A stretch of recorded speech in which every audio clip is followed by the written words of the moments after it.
Hundreds of kilometres east of Perth, WA's goldfields are home to some of Australia's largest mines. But it's not just miners who live here. There's also a highly vulnerable Indigenous community. The COVID needle, that's what we're talking about. 58-year-old Leonora woman Colleen Berry hasn't had her COVID-19 vaccine and isn't planning to get it.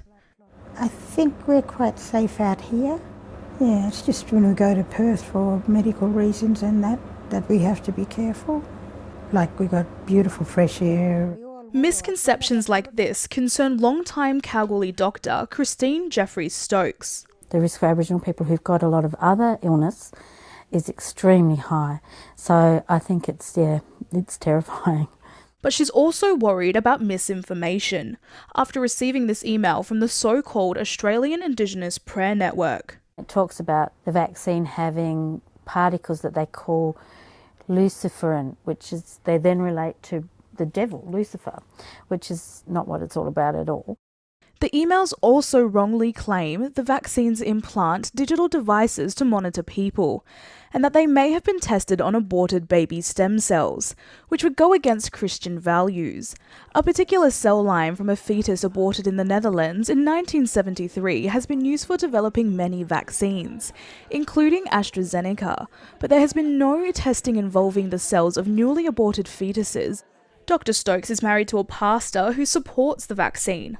Christianity is not based on fear or control. The Indigenous Prayer Network is run by this Queensland man, Chris Schleider, who declined to be interviewed. Go. Disappear. He says he didn't write the emails, but passed on what he'd received from a US pastor. It's impossible to gauge just how many Aboriginal people have been influenced by the emails. But here in the goldfields, you don't have to look very far to find people who've heard their message. Yeah, I've heard bits of it, yeah. What have you heard? Got the chip and it's associated with the devil, like you say. About the stem cells, yeah, but not the implant in the arm. So does that make you a bit, scared to get the vaccine? That's why it does make us scared. We're branded as the mark of the beast, but I spoke to this, I've got a preacher here, Mr. Spriggs.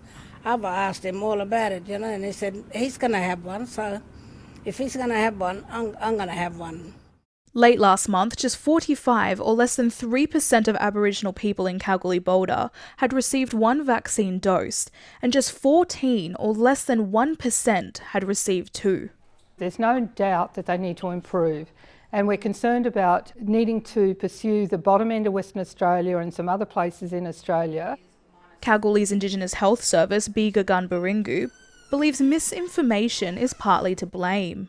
It's easier to believe that than the truth, especially if you're already vaccine hesitant. The Federal Health Department has set up a website to counter misinformation, including about microchips. Abby Richards, ABC News, Kalgoorlie.